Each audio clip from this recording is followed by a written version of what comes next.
시청자 여러분 안녕하셨습니까? 마동환의 법률상식 진행자 마동환 변호사입니다. 오늘부터 다룰 새로운 토픽은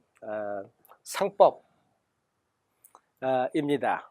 근데 이 상법이라는 말을 우리가 흔히들 법하면은 상법, 형사법에서 이렇게 많이들 쓰지만은 과연 우리가 뭐를 갖고 상법이라고 얘기하느냐? 우리 한국 사람들이 이해하는 개념의 상법이 과연 무엇이냐 생각했었을 때 사실 상법이라는 건 굉장히 방대합니다. 제가 저는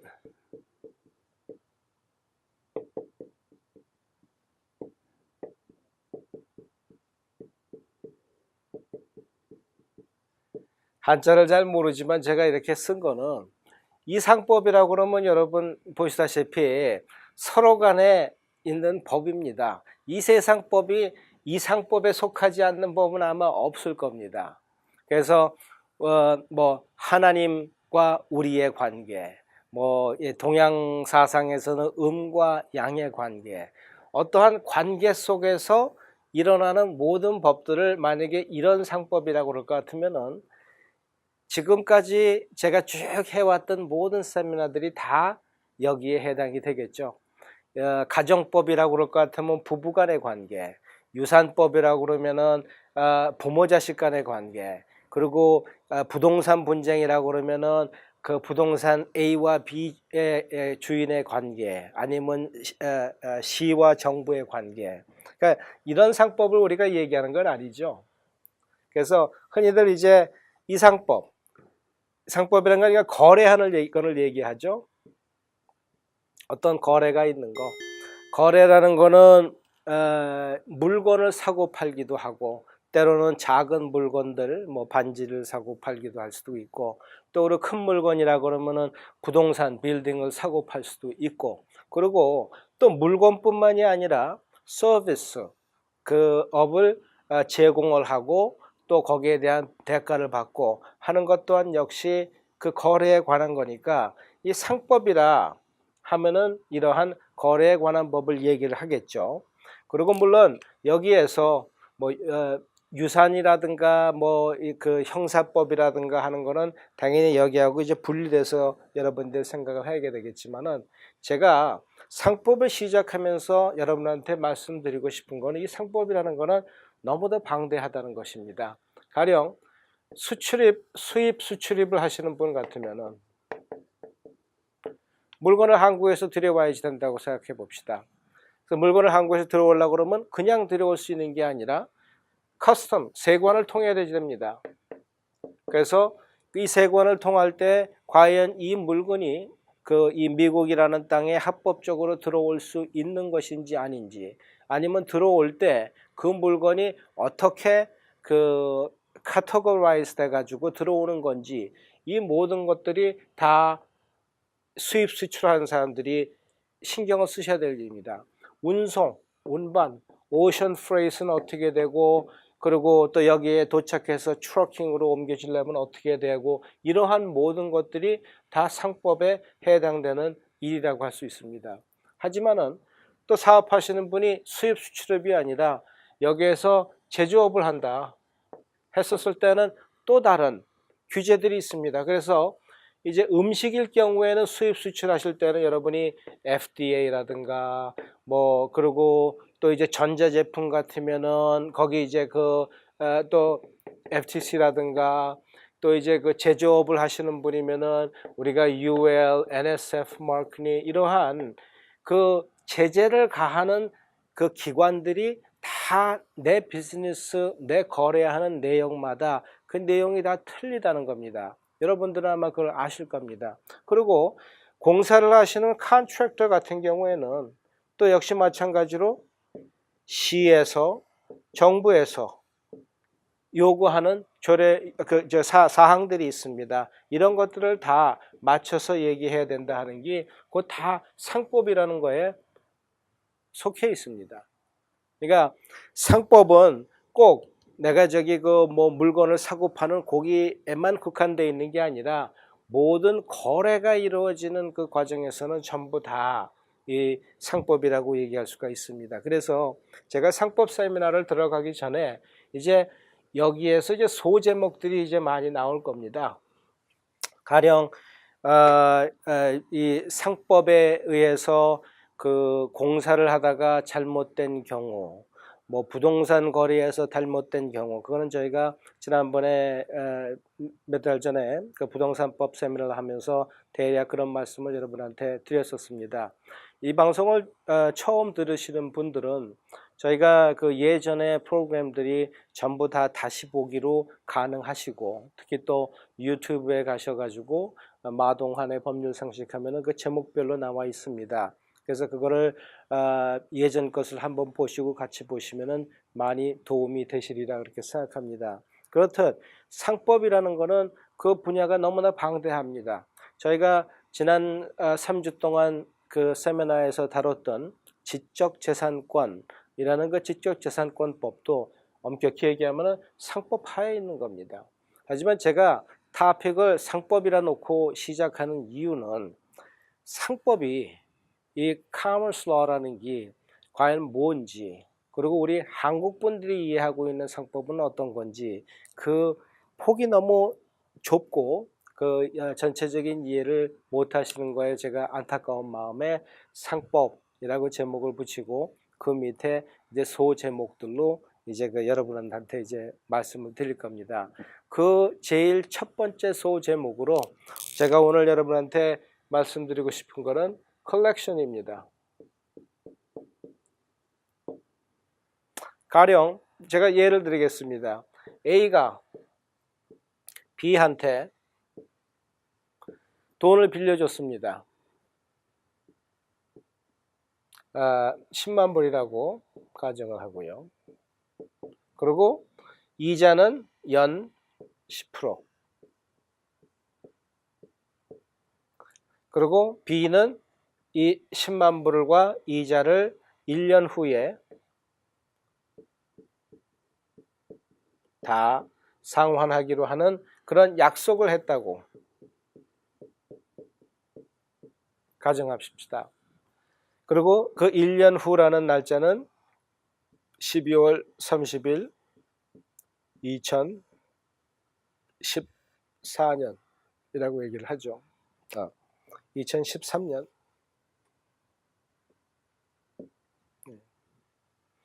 제가 이 예를 드리는 거는 가령 이런 경우에 B가 A한테 정해진 날 돈을 갚지를 않았다. 이게 상법에 해당되는 것입니까? 물론 당연히 상법에 해당이 되죠. A와 B 간의 거래가 있었었고, 그리고 약속이 있었었고, 근데 약속을 B가 지키지 않았기 때문에 A가 B를 이제 소송을 해야 되는 그런 상황인 것입니다. 이 경우에 지금 제가 12월 30, 2013년이라는 날짜를 갖다 임의로 드린 거는 간단한 상황처럼 보이지만은 여기에 좀 몇 가지 문제 요소가 있을 수가 있습니다. 하나는 그 공소시효입니다. 우리가 Statute of Limitation 이라고 그랬죠.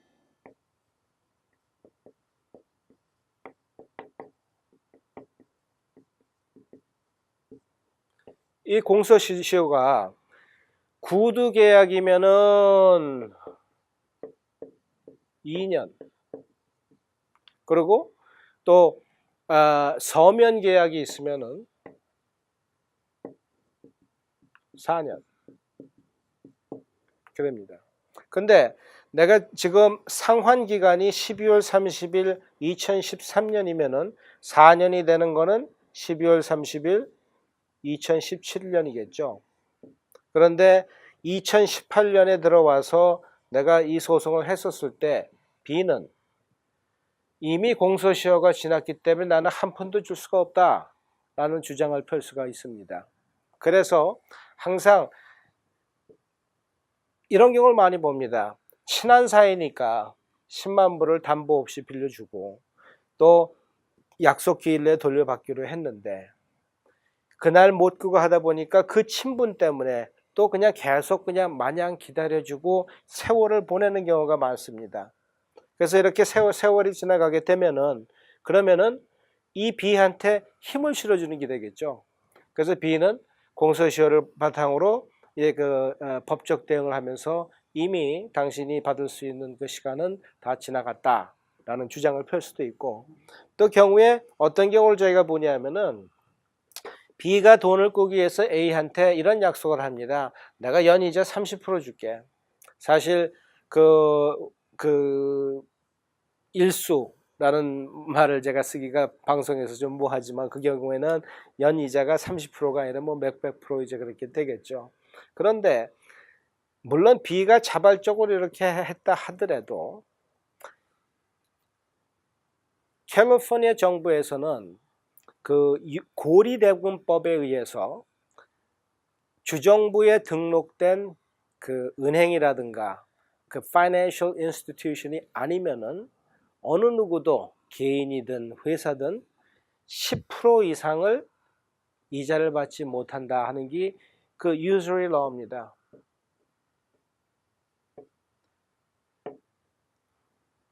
그런데 이 계약 자체가 만약에 있어서 그 30%, 10%가 훨씬 넘는 11%, 12% 뭐가 됐든 간에 한다고 그럴 것 같으면은 이자를 못 받는 것뿐만이 아니라 이 불법 계약으로 인해 가지고 원금까지도 못 받게 되는 그런 경우가 초래될 수도 있습니다. 그래서 우리가 모든 일을 다 간단히 생각할 것들이 아닙니다. 그리고 이 약속이라는 것도 서면도 있지만 사실 구두 계약을 합니다. 그러면은 구두 계약으로 가령 이걸 돈을 빌려줬었을 때에 지금 시간이 이렇게 지났으니까 아유 나는 이제 소송을 못 하는구나.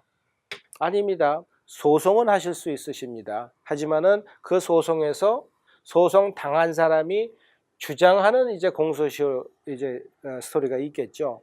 그런데 우선 첫째, 이 구두 계약, 서면 계약도 가령 돈을 10만 불 주는 날 B가 조그마한 식당에서 만난 냅킨 용지에다가 내가 돈을 빌렸다, 저기 갚겠다라고 썼으면은 이 냅킨 자체가 얼마든지 서면 역할을 할 수가 있습니다.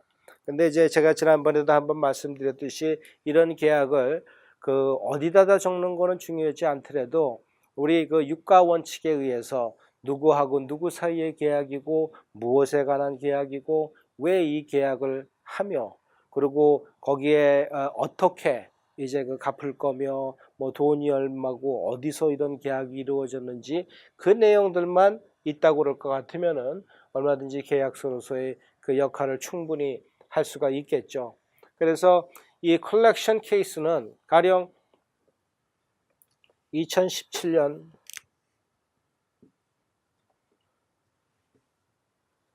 10%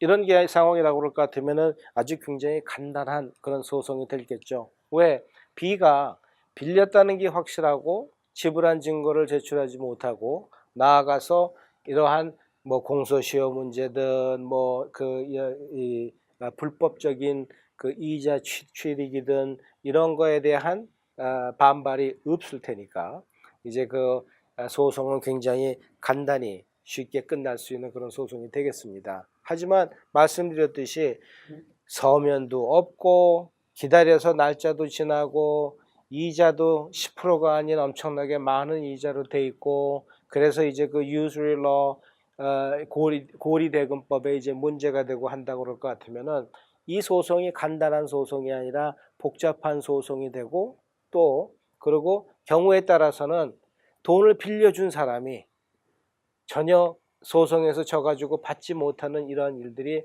발생될 수 있다는 것입니다. 그래서 우리가 그 이 상법, 특히 제가 이제 이 컬렉션 추심이라고도 얘기를 하죠.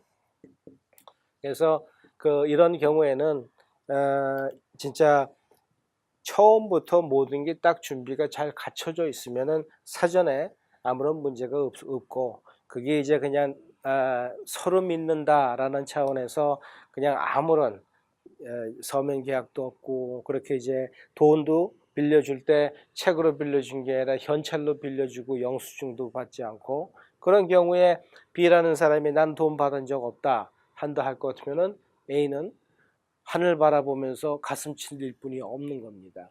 근데 그런 일이 세상에 있느냐? 네, 너무나 많이 있고 너무나 비일비재합니다. 그래서 그렇기 때문에 법원이 바쁘고, 그리고 판사들이 바쁘고 변호사들이 바쁜 겁니다. 그래서 이런 일은 없겠지, 나는 그런 생각부터 자체를 갖다가 없애시는 게 좋습니다. 이런 일은 없겠지가 아니라 이렇게 함으로써 그런 일은 없겠지. 그래서 이제 갖춰야 될 걸 모두 다 갖춰야 된다는 얘기죠. 예를 들어서 이런 경우를 제가 한번 지금 컬렉션 이야기를 갖다 오늘은 하고 있으니까 하겠습니다. 자, B가 그 정해진 날 10만 불을 갚았습니다. 플러스 이자 뭐 11만 불을.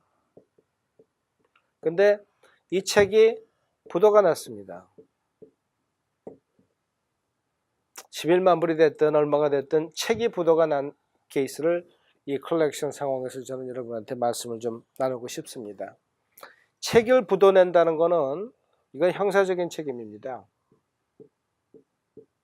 책을 부도내는 데에는 몇 가지 방법이 있습니다. 그냥 돈이 없어서 부도가 나는 경우, 그리고 어카운트가 클로즈 됐는데 책을 써준 경우, 그리고 스탑 페이먼트를 한 경우.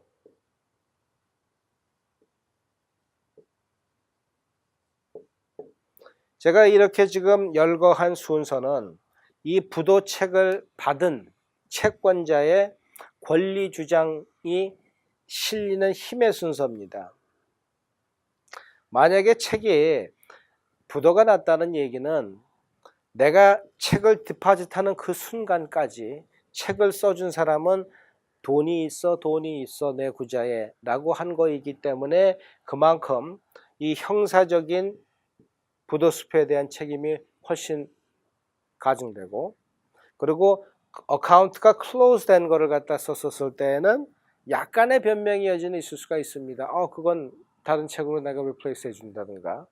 스탑 페이먼트를 했다는 거는 또 전혀 얘기가 틀립니다. 내가 돈 낼 이유가 없어서 페이먼트를 스탑했다는 것이죠. 그래서 스탑 페이먼트 했었을 때는 형사적으로 책임지기가 좀 쉽지 않습니다. 이 형사적인 문제는 여러분 다 아시다시피 다 모든 형사적인 문제는 검찰청에서 다룹니다. 그리고 검찰청에서는 이 부도수표 전담반이 있습니다. 그래서 Bad Check Enforcement Division이라고. 근데 이 Bad Check Enforcement Division에 여러분이 그 신고를 하시려면은 기간 내에 몇 년 전에 부도난 책은 물론 안 되죠. 90일, 또 이제 180일 상황에 따라서 리퀘어먼트가 있지만은, 그런데 가령 내가 11만 불짜리 책을 부도난 걸 갖고 이제 그 Bad Check Enforcement Division에 이제 리포트를 했습니다. 그러면은 여기 그 Bad Check Enforcement Division에서는 12만 불 책을 써서 부도를 낸 B한테 통보를 합니다. 이 문제를 갖다가 해결하지 않으면은 형사적으로 당신은 처벌될 수 있다. 그런데 그 이후에 이제 B가 검찰청에서 편지를 받고 A를 찾아가지고 책을 부도내서 정말 죄송하다, 내가 이거를 갚겠다, 하지만은 내가 11만 불을 지금 한꺼번에 갚을 수가 없으니까 일단 내가 1000불을 페이하고, 그리고 나머지 10만 9천 불은 천천히 갚겠다, 아니면 언제까지 갚겠다 해서 1000불을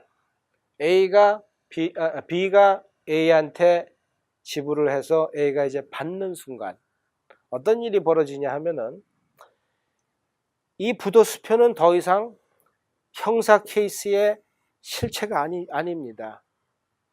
이렇게 얘기하면은 좀 제가 여러분의 이해를 돕기 위해서 지금 이렇게 말씀을 드립니다. 그거는 왜냐하면은 B가 갚아야 될 돈은 10만 9천이지 11만 불이 아니지 않습니까? 그래서 이 Bad Check Enforcement Division의 검찰들은 이런 상황을 어떻게 나름대로 해석을 하냐 하면은, 부도수표가 나서 형사 고발이 왔고 또 그 부도수표를 낸 사람한테 통보를 했더니 이 사람이 당사자들을 만나가지고 지금 이러한 합의를 하고 있는 중이구나 라고 결론을 내려 이제 이 형사 criminal proceeding을 중단할 수 있다는 거 여러분들이 좀 아시기 바랍니다. 그래서 그 얘기는 뭐냐면은, 내가 확실히 문제를 삼느라 했었을 때 중간에 일부 페이먼트를 받는다는 것 자체가 현명하지 않은 방법일 수도 있다는 것을 여러분한테 지금 말씀드리는 겁니다. 그래서 이 컬렉션 자체라 하더라도 이게 간단한 일이고 또 내가 돈 꽂았는데 왜 못 받느냐 하는 그런 말씀하시는 분들이 많지만은, 이렇듯 여러 차원에서 여러 가지 상황의 문제가 있을 수가 있습니다. 그래서 오늘은 저희가 이제 상법이라는 진짜 이 큰 덩어리의 animal, elephant라고 코끼리라고 그럴 것 같으면은 코끼리의 발톱보다도 작은 그런 이제 컬렉션이라는 토픽을 놓고 여러분하고 이제 이야기를 나눴습니다.